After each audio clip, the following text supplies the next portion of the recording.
I want to tell you a story about this legend, my big brother, Spencer.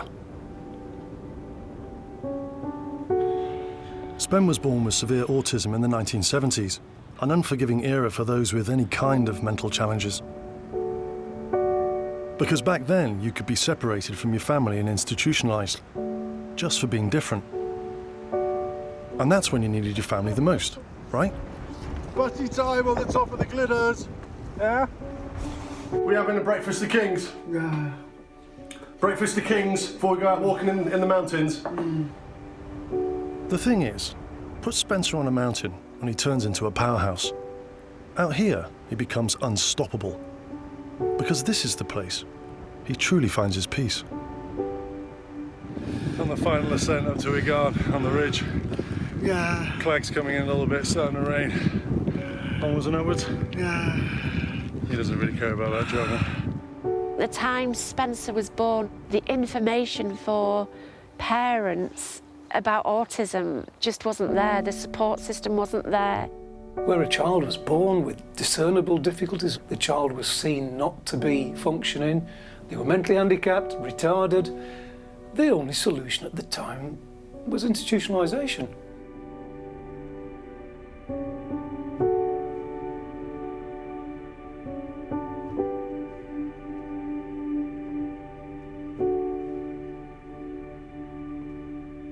I've been filming Spencer for 3 years. I'm actually one of the few people that can get close enough to him to do so. It's allowed me to capture this amazing story of my big brother and our family's almighty struggle to get him the only medicine he needs, his freedom to roam these epic mountains. That ridgeline, Yeah. you can see behind us, Yes, it's that's pretty phenomenally steep. Yeah. And this boy here is just ascended it for the first time. Yeah.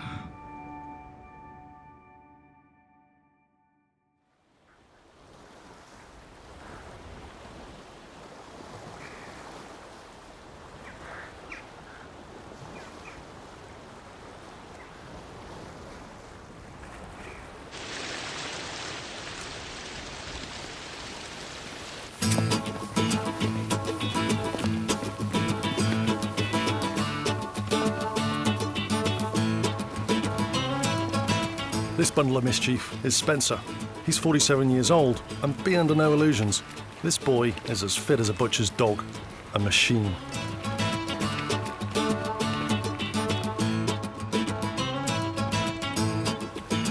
See, Charlotte? What, babes? Rowan's got polos. Roland, he's a friend that Spencer hasn't seen for 30 years. And polos? Well, they're his favourite mint.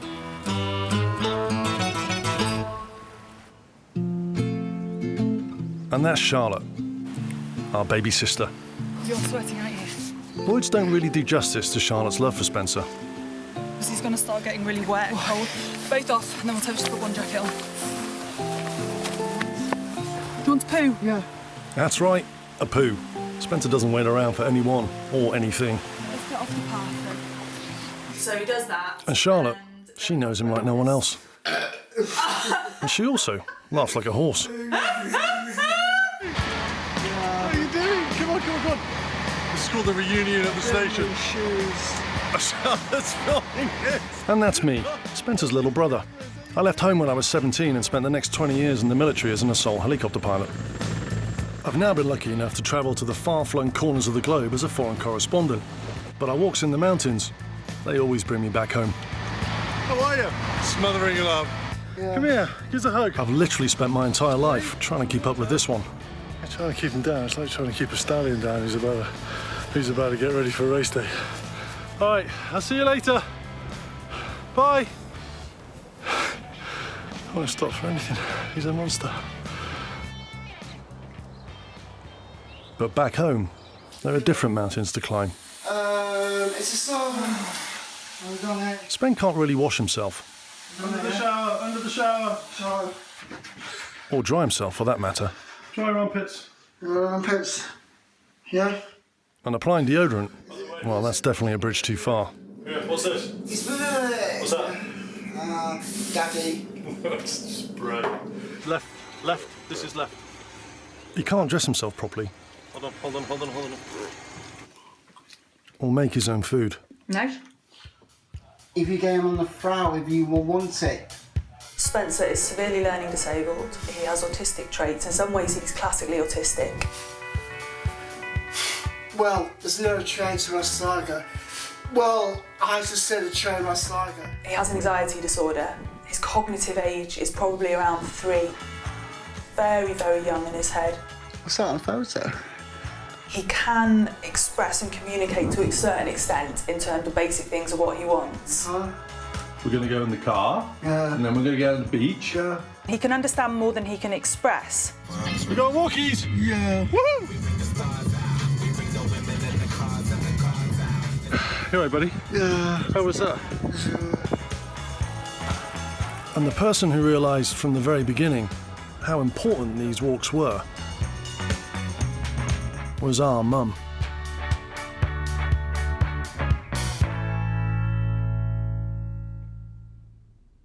Mum dedicated her life to Spencer. She was fierce in her belief that Spencer was her child and therefore her responsibility.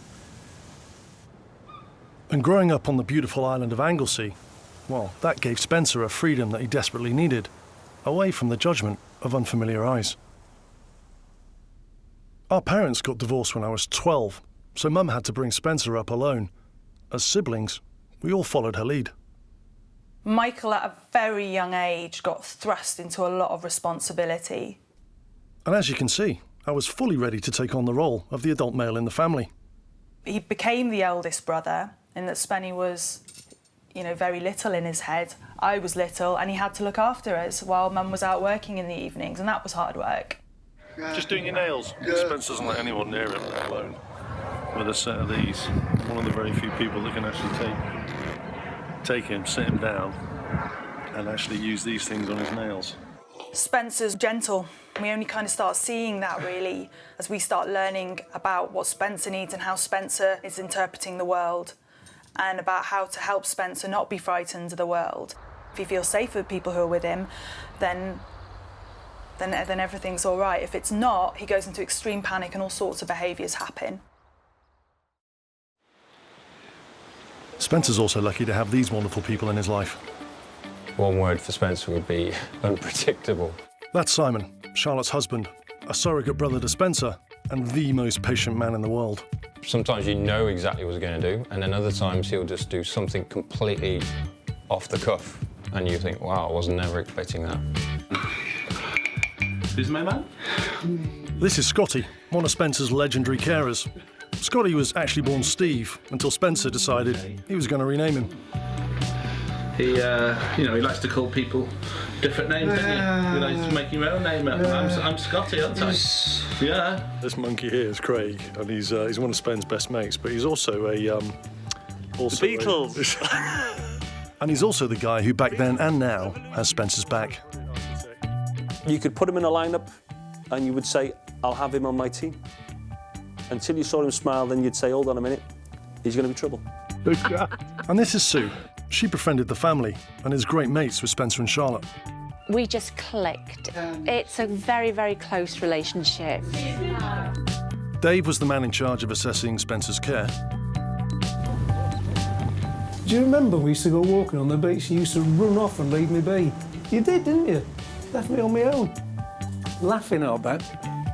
Spencer is a fucking drug. No. And this is Steve, Spencer's other legendary carer, and still with him after 17 years. What, do you want, the loo? Do you? Come on then, can I take him to the loo, Meg? And Megan, my significant other. Spen is a beautiful combination of innocence and mischief. Funny, childlike. Spencer can perhaps be misunderstood.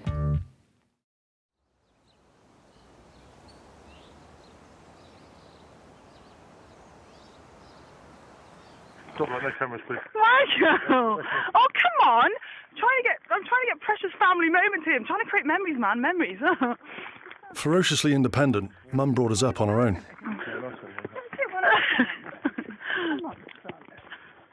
You could not have met a more selfless human. She was supremely fit, never smoked, and occasionally indulged in a pint of Guinness. And if you tried to take a picture of her, there was a good chance you could be beaten by a brush. You tell Michael about Mummy. Love Mummy. She good, Mummy. Nikki had wild blonde hair. She was very thin, very tall. A handsome woman, a wild look in her eye.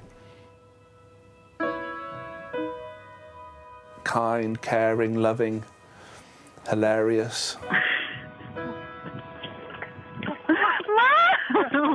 Her skin was weathered by years of walking in the mountains and the beach. When we have children, our children grow up and they leave home and have children of their own. But Spenny was a child for life. He was there for Nikki to care for forever. When Nikki was pregnant with Spencer, she was 18, 19, and I just think that is so very, very young.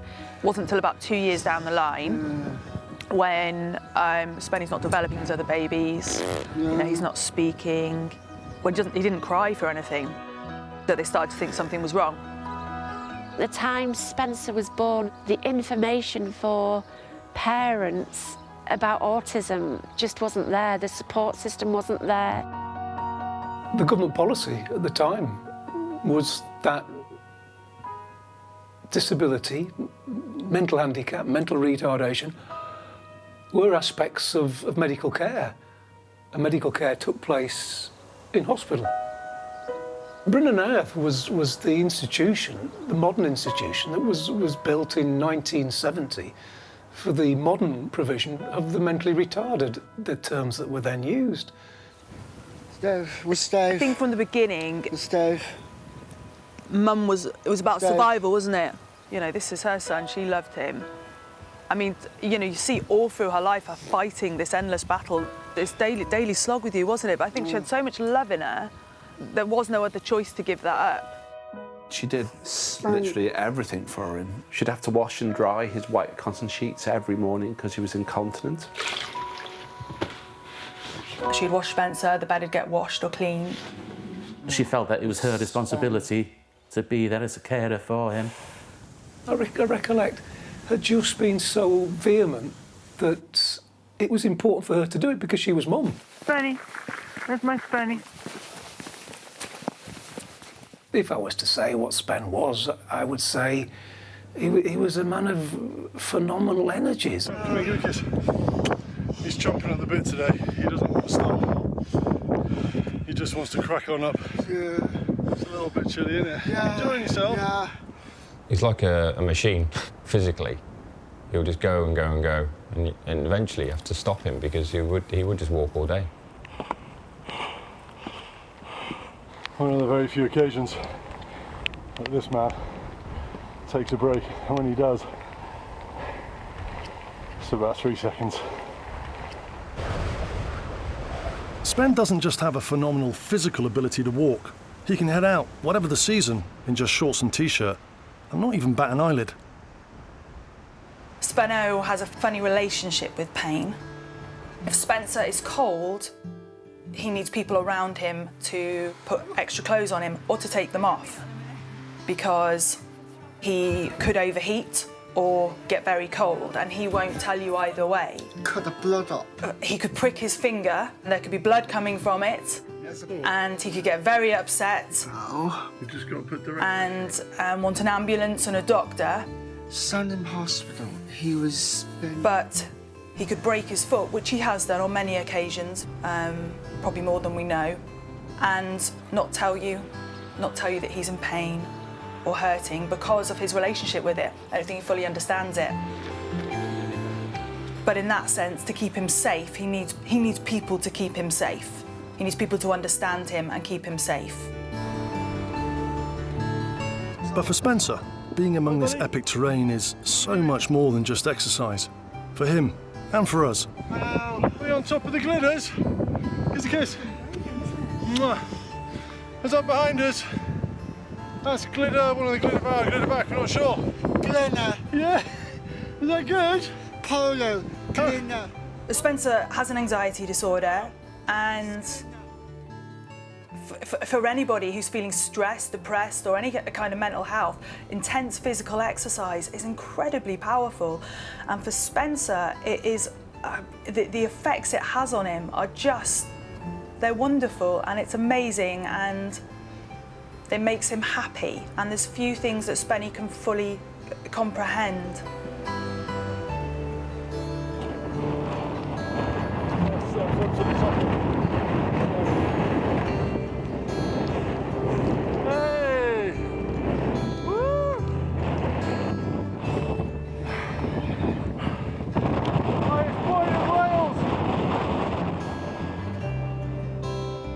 Very therapeutic process for him, but Spencer appreciates it, I think, to a much deeper level because of his lack of understanding elsewhere.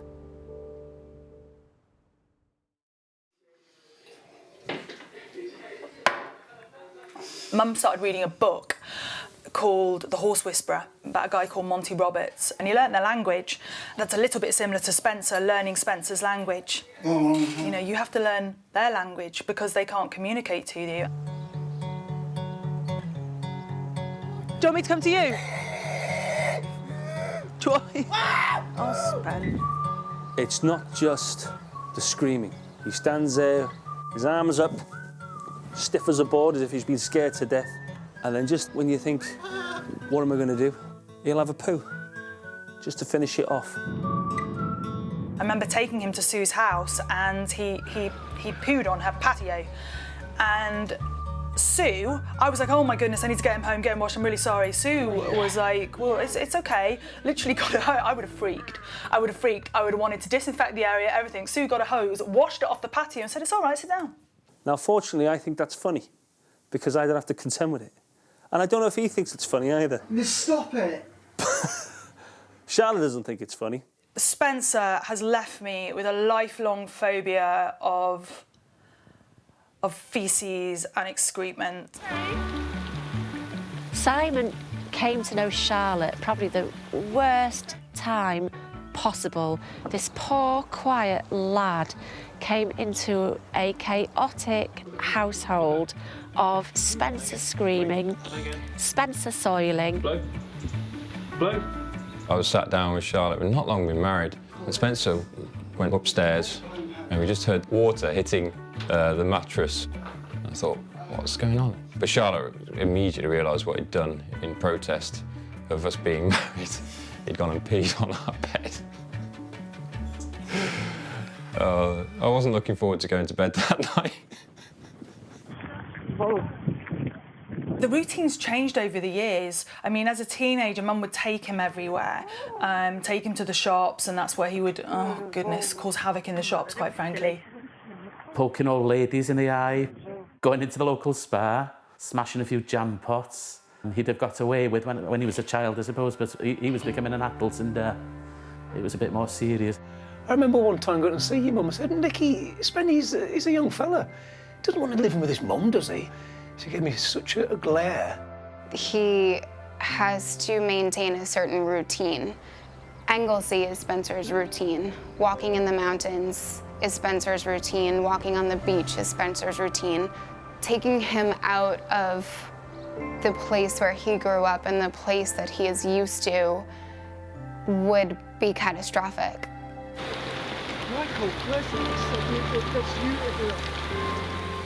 When you upset the routine of someone who's autistic and who's then disabled, that just throws their whole world into chaos.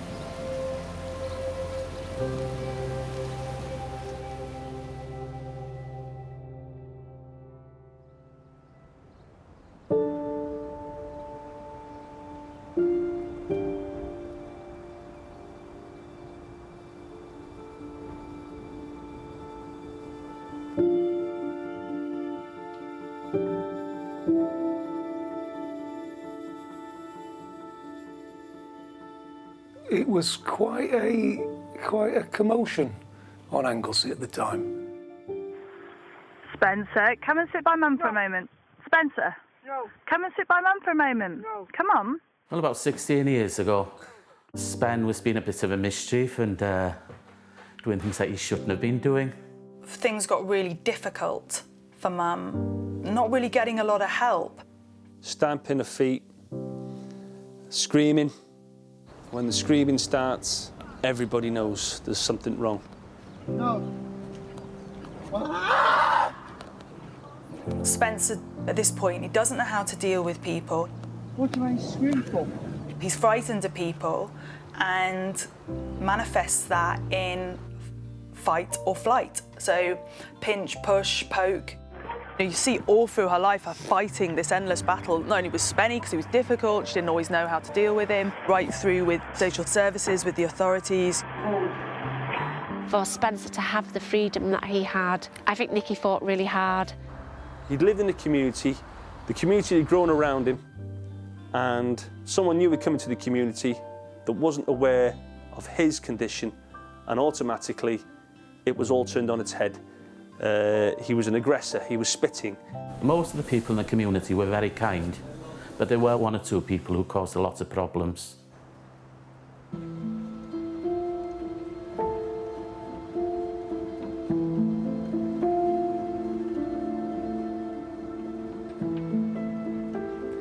And the meeting we attended, seriously, was to consider whether the services in the community, as they then existed, were sufficient to provide for our friends' needs, to avoid what some people wanted, which was an institutional solution.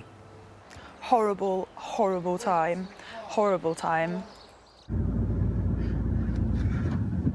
Oh, cuddle, Spen. Okay, cuddle. Feel good.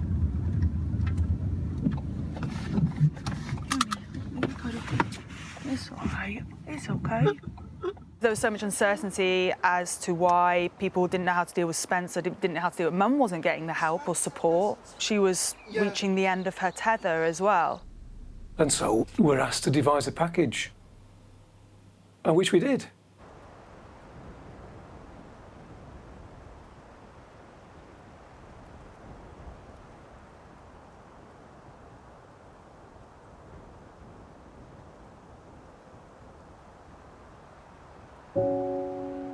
We'd thought things were starting to look up, but now Spencer's routine was turned completely on its head.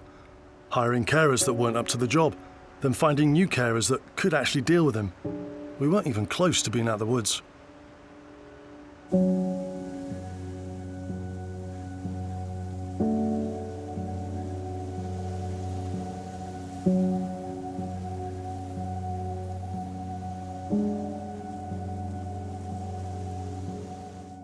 His mum had the afternoon off to go to work, and while she was at work, they came and got Spen and took him to the hospital, where he was sectioned.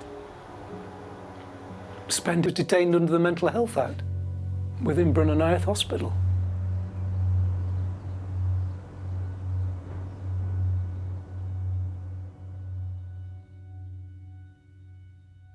Mum was heartbroken. You know, she's devoted her life to somebody very vulnerable. It's like being taken away, but still at a very young age, and Spencer hasn't progressed, has he? He's still at a very young age in his head. It was the fact that we couldn't assure the managers of the service, because of the incidents we're having. Spen was with different people between 9 in the morning and 9 in the evening. He obviously himself was distressed, wondered why he wasn't with Mum any longer. When I first met Spen on Villa 14 in Brunanayth, I just felt from the very start it wasn't the right place for him to be. I remember going to Brunanayth and Spencer was behaving, well, really oddly. What was really sad was he used to wait by the window for Mum to come and visit. His mum used to come and see him whenever she could. She'd hop on the train, so she'd always have a big bag of chips, wouldn't she? She'd share it with all the other residents. And I think they always looked forward to her visit. Bryn is set in these really beautiful surroundings and in some ways very therapeutic, but Spencer wasn't and isn't institutionalised.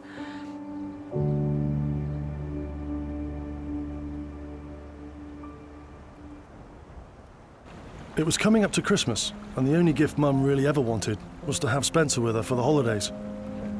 By December, we discovered a flaw in the original paperwork used for his detainment. His section never was a section. Spencer came home and never went back. It would have been nothing if we hadn't have had two people, Stephen Hughes. How are you? And Tregarth. Without them, we wouldn't have been able to do it. What's so special about working with you? Help me? Brings out a new challenge every day.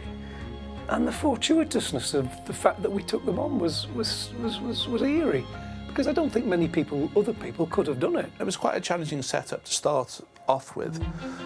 Can you give me a hand then? He came into someone's house that I was working at, and he put a towel down the toilet and flushed the toilet, and then just flooded the whole bathroom. And I just thought, oh my goodness, yeah. Would I ever be able to work with that chap?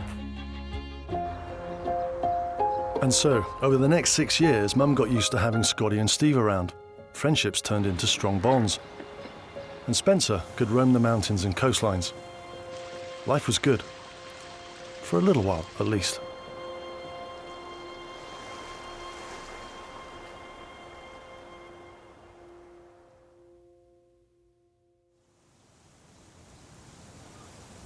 I don't think he understood what was happening, but he knew there was something disturbing and upsetting going on, and it really did affect Spencer. His stress levels and his anxiety levels just went through the roof. Yeah. Right. In the car. It was 2007. I just landed back in the UK from a tour of duty in Iraq to the news. Mum had an advanced tumour on her cervix. She had suspicions that there was something wrong, and we hoped for the best possible news, but it turned out to be the worst possible news, and it was a tragic day for us all, really, wasn't it, Spen? Yeah. Charlotte was in pieces. Spen was locked inside his own mind of confusion. And now, more than ever, the familiarity of his daily walk and the love of his family, and Scotty, and Steve, was critical. In my mind, I had to make some little plans for Spen to be away from the home as much as he could, you know, to give Nikki a bit of peace. So we spent a lot of time in the flat in Queen's Park, but at least it was a roof over our head. Spencer had a makeshift bed, and as carers we were sleeping on the floor by him. There was no washing machine, and with Spencer being incontinent, you know, there was a load of washing to be done in the morning. And we'd trundle off to the laundrette and get it all done, so that he had a dry bed for the following evening. Mum had a love of writing letters, which had kept me smiling when deployed on military operations for 20 years. In June 2008, she penned me another note.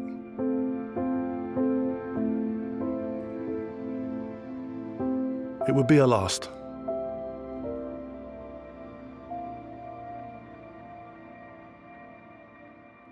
It was actually 2 days before getting married that we got the phone call. She was in so much pain and refused further treatment. She was there cleaning everything and washing Spencer's soiled clothes, bathing Spencer. We weren't allowed to do it.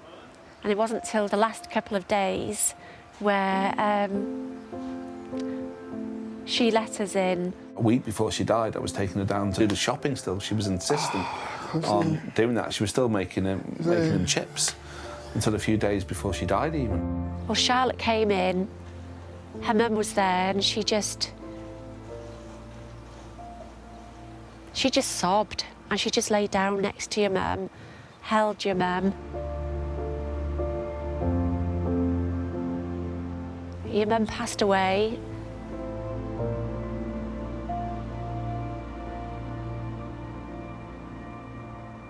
I was on the bed and I was crying, and wherever her head was, wherever the morphine was taking her, tapping on me saying it's all right.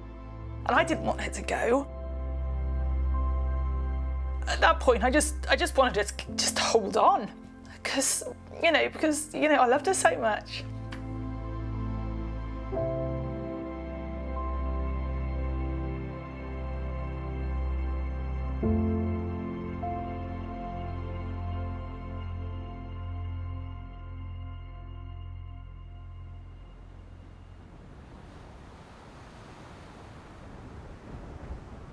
It was bloody traumatising. It was bloody traumatising.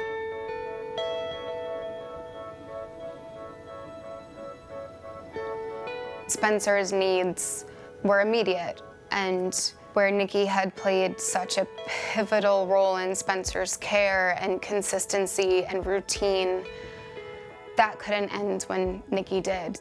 Last night, I don't think so. Why did you put him in the bassive? You didn't put him in the bassive steer. What the hell were we going to do? That was the critical thing, because obviously the care package of 9 to 9 was just that. It wasn't a 24-hour package. The sort of ripple effect of Nikki's passing was considerable, and Mikey needed to put his head down and fight the fights and fight the battle for his brother, for Spencer. And institutionalizing Spencer was never an option. How you doing? Are you doing all right? Right, man.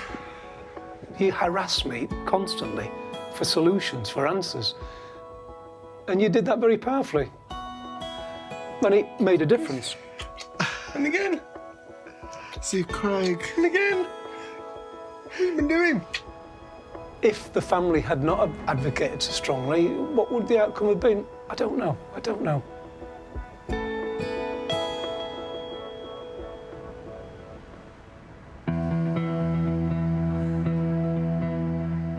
The next 3, 4, 5, 6 months, the conversations we had, the heartache, and in that period of time, let's also not forget that Steve Hughes and Steve Tregarth became 24-hour carers. I don't think I could have done it. I don't think many people could have done it. We had to go from working just 2 or 3 12-hour shifts a week to 24-hour shifts that sometimes could last 2 or 3 or 4 or 5, even up to 7 days at times if one of us was away. You know, it was a real big change for us all. Things were terrible, to say the least, really. You know, we were all so very unhappy to have lost Mum. It wasn't just working with Spencer, we'd worked with a family and we'd become very close over the years. And Nikki's passing away affected me much worse than losing some of my family would have affected me. The guaranteed money that we would have had in 2001 were no longer available. How much is the care package going to cost now? It's 24-hour care. After nearly a year, a budget was finally approved. Dave. Hey, it is, Dad. I thought it was Dave, yeah. It meant we could pay for extra support, but finding experienced carers, There's Dave and Scotty. Who else is there then? that was like looking for a needle in a haystack. Any longer? But there was one person that did tick many of the boxes. There's a real steadfast loyalty with Charlotte. His Sparrow and his sister Charlotte. She was going to look after Spencer the best way she could. Nikki knew that with you and Charlotte, Butty time on the top of the glitters. that he would be looked after. It's taken a long time to get to this place. No. You're not cold? You don't want it? Especially the first few years after Mum died. That was pretty hard, wasn't it? Especially dealing with Spencer's grief and my grief. I had a scepticism that anybody would have had about the commitment that would be required of a young woman to commit her life to helping her bro. It takes a lot of soul to do that.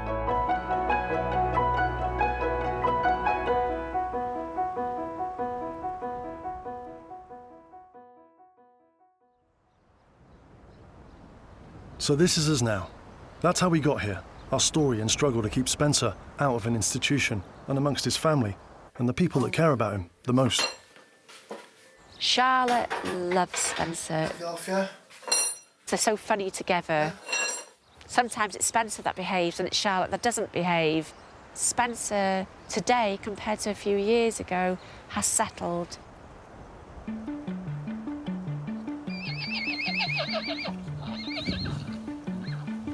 How do you do that? How? Spenny, what sound does a horse make? Can you tell me? Is it no? Spenny. She's modernized Nikki's approach. Charlotte is teaching Spencer a lot, and he's learning a lot from her. You do it. Oh. Yeah. You do it. Wait a minute. Oh. It's about... That's a rubbish effort, Spencer.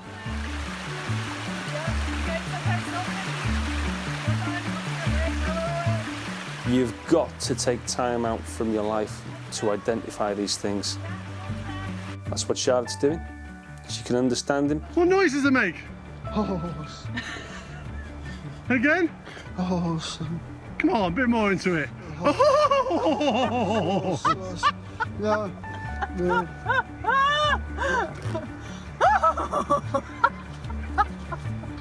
Charlotte stepped up to what Nick used to do. He loves his sister more than anybody else in the world. Blow. How would any of us know what the hell to do, you know?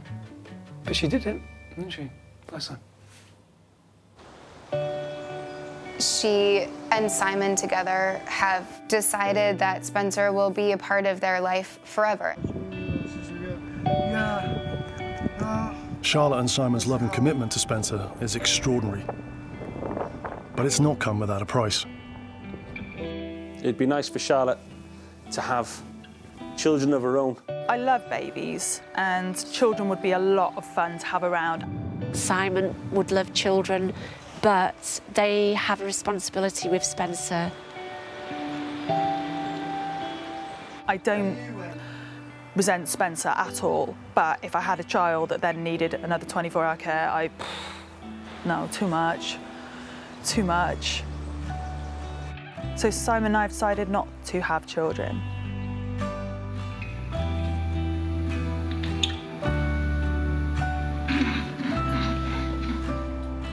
So now we've got to work out what we're doing next. Are we going up or are we going down?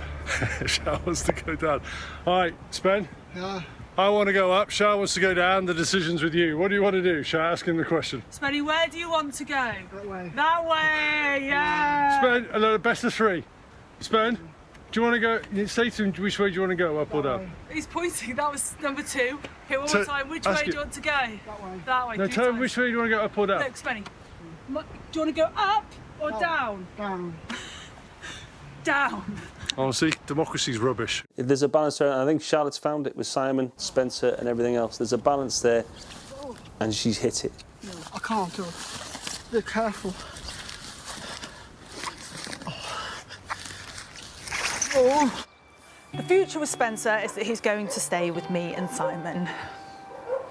And we're going to get old together.